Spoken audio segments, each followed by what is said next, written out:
अगर आपका बच्चा भी देहरादून में डिफेंस की यानी एनडीए, सीडीएस या दूसरी कोई भी प्रतियोगी परीक्षा की तैयारी कर रहा है, तो पेरेंट्स होने के नाते आपके लिए जागने का वक्त है, क्योंकि जिस तरह का हादसा राष्ट्रीय राजधानी दिल्ली में हुआ है उसने पूरे देश को झकझोर कर रख दिया है। क्योंकि दिल्ली में जो राव आईएएस स्टडी सर्किल है वो कोई छोटा मोटा संस्थान नहीं है। आप कल्पना करिए 1953 से संस्थान चल रहा है और वो संस्थान अपनी वेबसाइट पर यह दावा करता है कि पिछले 70 सालों में देश में जो आईएएस ब्यूरोक्रेट तैयार हुए, आईपीएस तैयार हुए हैं, उसमें 1/3 हिस्सा उसका है। यानी उसके कोचिंग से पढ़ करके पिछले 70 सालों में देश में 1/3 आईएएस आईपीएस यानी तमाम ब्यूरोक्रेट्स गए हैं। आप कल्पना कर सकते हैं इतने बड़े संस्थान के ये हालात हैं कि न कोई एनओसी, न कोई मंजूरी, कुछ भी नहीं है। और बेसमेंट में बच्चों को लाइब्रेरी में पढ़ाया जा रहा था, वो भी उस वक्त जब ओल्ड राजेंद्र नगर जैसे इलाके में लगातार बारिश सड़कों को तालाब में तब्दील कर रही थी। तब बच्चे वहां पढ़ रहे थे। आप कल्पना करेंगे उत्तर प्रदेश के अंबेडकर नगर जिले से बीएससी करके जो श्रेया यादव पहुंचती हैं इसी आईए स्टडी कोचिंग सेंटर में, ये सपना लेकर के कि वो ब्यूरोक्रेट बनेंगी, वो आईएएस बनेंगी, सिस्टम को बदलेंगी। तेलंगाना से तानिया सोनी यही सपना लेकर के इस कोचिंग सेंटर में पहुंचती हैं। और केरल से नवीन जिस तरह से पहुंचते हैं, वो तो जेएनयू के पीएचडी के स्कॉलर थे। बिना घर वालों और दोस्तों को बताए हुए वो चुपके चुपके वहां पीएचडी के कोर्स में पीएचडी का कोर्स करते करते यूपीएससी की तैयारी के लिए यानी आईएएस बनने का सपना लेकर चुपके चुपके कोचिंग सेंटर में दाखिला ले लेते हैं, ताकि वो अपने दोस्तों को, परिवार वालों को सरप्राइज करना चाह रहे थे।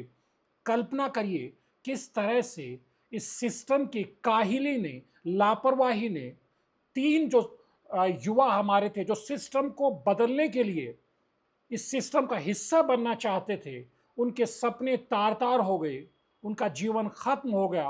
परिवार पर क्या बीत रही होगी आप कल्पना कर सकते हैं। अब हालात भले जो भी हों, दिल्ली की केजरीवाल सरकार अपने तरीके से एलजी के सिर भांडा फोड़ रही है, तो एलजी अपने तरीके से केजरीवाल सरकार को, आम आदमी पार्टी की सरकार को घेर रहे हैं। एमसीडी कटघरे में है, कटघरे में तो केंद्र सरकार भी है, क्योंकि दिल्ली के हालात इस तरह के बना दिए गए हैं। जो अंग्रेजों के जमाने में 1931 में ही दिल्ली को राजधानी बना लिया था, यानी अंग्रेजों ने 1931 में दिल्ली को अपनी राजधानी बना लिया था। लेकिन उसके बाद जब देश आजाद होता है, दिल्ली में भी चुनाव होते हैं, पहली सरकार भी बनती है, उसके बाद दिल्ली को यूटी रखा जाए, केंद्र शासित प्रदेश बनाया जाए, नेशनल कैपिटल टेरिटरी बनाया जाए, नेशनल कैपिटल रीजन बनाया जाए, यानी क्या क्या बनाया जाए। इस पूरे खेल में दिल्ली में जिस तरह से पिछले एक दशक में हमने देखा है कि केजरीवाल सरकार वर्सेस मोदी सरकार के बीच की जो जंग है, उसने किस अंदाज में दिल्ली को नुकसान पहुंचाया है कि आज हमारे 3 होनहार किस तरह की दर्दनाक मौत का शिकार हुए हैं। उसके बाद यह सवाल उठता है, क्योंकि देहरादून में जहां हम बैठे हैं, यहां भी एक के बाद एक कुकुरमुत्ते की तरह मशरूमिंग हो रही है कोचिंग सेंटर्स की। लखनऊ से, गोरखपुर से, आगरा से, हरियाणा, राजस्थान, साउथ से, बिहार से और खुद उत्तराखंड के पर्वतीय जिलों से बहुत सारे बच्चे यहाँ कोचिंग करने के लिए आते हैं, यूपीएससी की तैयारी करते हैं, एसएससी की तैयारी करते हैं, एनडीए की तैयारी करते हैं, सीडीएस की तैयारी करते हैं, बहुत सारे कॉम्पिटिटिव एग्जाम्स की प्रिपरेशन करते हैं। क्या आप पिछले साल के वो तस्वीर भूल गए जब देहरादून के एक डिफेंस की कोचिंग कराने वाले इंस्टीट्यूट थे, उनका जो छात्रावास था जो सोंग नदी के किनारे बना हुआ था, वो एक बारिश में किस तरह से अवैध इंक्रोचमेंट करके वहां पे जिस तरह से बनाया गया था, उसकी दीवार ढह जाती है और बड़ी मुश्किल से वहां से 40-45 बच्चों को, या उससे भी ज्यादा बच्चे थे, उनको वहां से निकाला जाता। तो क्या आप भूल गए किस तरह के हालात थे तब? कोई बड़ा हादसा नहीं हुआ था, लेकिन दिल्ली में वो हादसा हो गया है। और उस कोचिंग संस्थान में यह हादसा हुआ है जो बड़े दावे करता है कि वो देश के 1/3 ब्यूरोक्रेट्स वहां से पिछले 70 सालों में निकले। तो क्या हमें संभलना नहीं चाहिए?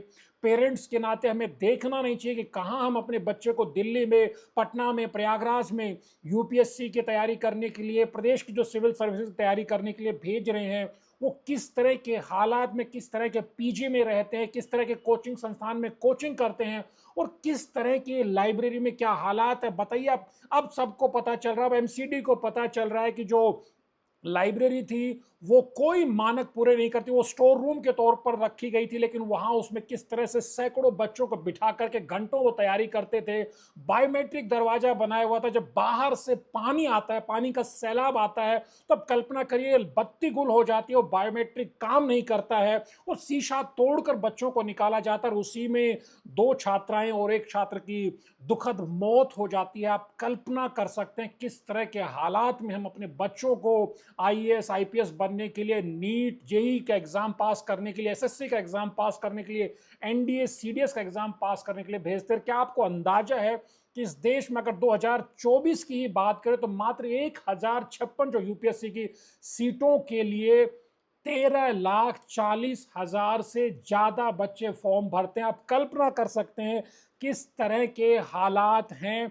यही हाल 2023 की परीक्षा में भी बमुश्किल 1100 के आसपास सीटें होती हैं यूपीएससी की और 13 लाख लोग फॉर्म भरते हैं। यही हालात 2022 में 800 900 हजार सीटों के लिए 12 13 लाख 11 लाख बच्चे परीक्षा देते हैं। किस अंदाज में, कहाँ हैं आज हमारे खान सर, कहाँ हैं डॉक्टर विकास दिव्यकीर्ति, कहाँ है, और हमारे अवध ओझा साहब कहाँ। ये सब लोग फेसबुक पे, ट्विटर पे, इंस्टाग्राम पे मोटिवेशनल रील्स बना करके बच्चों को बड़े बड़े सपने दिखाते हैं, लेकिन आज वो सब कहाँ हैं।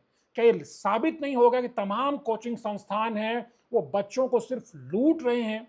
ये जो आईएएस बनाने की फैक्ट्रीज हैं, या किस तरह के हालात हैं, किस तरह की सिचुएशन में बच्चे पढ़ने को मजबूर होते हैं, बच्चों पर किस तरह का प्रेशर होता है, पेरेंट्स के सपने होते हैं, बच्चों के अपने खुद के सपने, और समाज का कितना दबाव हम इन बच्चों पर बनाते हैं, और उसके बाद किस तरह के हालात में, जानलेवा हालात में बच्चे पढ़ते हैं। तो ये संभलने का वक्त है। ये सिर्फ 3 बच्चों की जिंदगी खत्म नहीं हुई है, ये तमाम पेरेंट्स के लिए सोचने का, जागने का वक्त है, क्योंकि हमारा सिस्टम के जो हाथ हैं वो खून से सने हुए। इन तीनों जो प्रतियोगियों के जो एक तरह से जो मौत हुई है, छात्र तो इतना गुस्से में है कि इसे सिस्टम के द्वारा की गई हत्या करार दे रहे, लेकिन आप कल्पना कर सकते हैं कि किस तरह के हालात वहां रहे होंगे।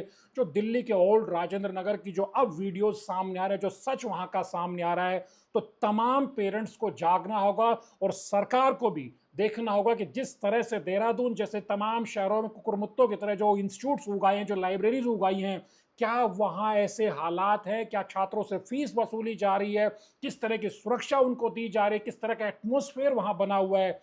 क्या उत्तराखंड की अगर बात करें तो क्या देहरादून जैसे शहर में हम किसी ऐसे बड़े हादसे का इंतजार करेंगे, तब हम हालात को देखेंगे। क्योंकि दिल्ली की इस घटना ने हमें चेतने के लिए एक तरह से विवश कर दिया है, और उम्मीद करनी चाहिए कि जो दिल्ली में ड्रामा चल रहा है एलजी और केजरीवाल सरकार का, राज्य सरकार और केंद्र सरकार का, वो ड्रामा बंद होना चाहिए। कम से कम अपने बच्चों के हित में बंद होना चाहिए। तनुज हुड्डा के वीडियोस को लाइक कीजिए, शेयर कीजिए और चैनल को सब्सक्राइब करना मत भूलिए। नमस्कार।